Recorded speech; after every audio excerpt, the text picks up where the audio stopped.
Ok les gars, du coup on se retrouve pour une nouvelle vidéo. De toute façon tu l'as vu à la miniature, au titre. Demain j'organise un shooting du coup avec deux potes modèles. Aujourd'hui on va établir un peu exactement la DA, ce qu'on va faire demain, comment je vais découper un peu la journée parce qu'on a qu'une heure de shoot. J'ai réservé le lieu pour une heure. Je vais vous montrer un peu mon process créatif, comment je fais pour me matrixer, pour avoir les rendus que je pense que vous avez déjà vu du coup. Et en vrai, let's go, hein, pas plus, pas besoin de trop parler. Et là, du coup, les gars, c'est le moment où je vais passer ma soirée à regarder des films, à regarder des images qui correspondent à la DA que j'ai envie de faire, pour que quand je dorme, j'ai toutes les images en tête, que limite j'en rêve, pour que demain, ce soit plus simple pour moi et que j'ai plein d'images et que je peux m'appuyer sur plein de références dans ma tête. Ça veut dire que quand j'ai un thème, je tape à peu près le nom du thème que j'ai envie de faire et je regarde un peu tous les films qui ont été faits sur ça.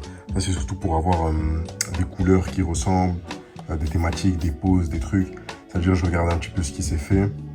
Après ça, j'aime bien aussi utiliser Pinterest, mais pas vraiment pour les inspi, parce que je trouve que c'est compliqué de se détacher, de faire des trucs assez originaux si tu regardes beaucoup Pinterest, parce que ça te matrixe, je trouve. Mais en revanche, pour les poses, genre les types de photos que je vais prendre, c'est grave intéressant. Vous voyez, par exemple, sur des trucs avec des ombres comme ça c'est des trucs que je peux reprendre, prendre l'idée pour faire mon mood board, etc. C'est surtout pour les poses, pour guider les modèles. Parce que moi, j'ai la vision que j'ai en tête, mais pour les modèles, c'est toujours intéressant d'avoir des images sur lesquelles s'appuyer pour savoir exactement quoi faire. Et du coup, à la fin de tout ça, généralement, j'ai mon mood board qui est prêt.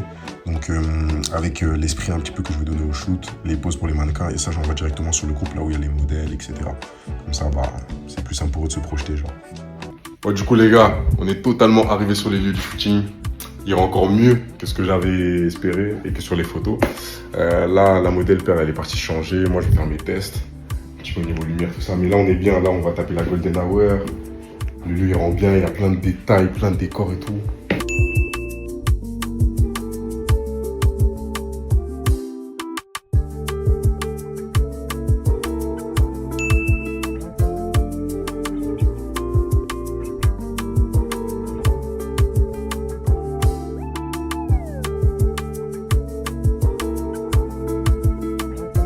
Bon les gars, du coup, fin du shoot.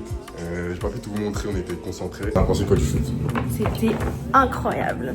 N'hésitez pas à commenter et à dire ce que vous en avez pensé. Hein. Voilà les gars! Tout simplement! Comme on peut, on s'attrape très.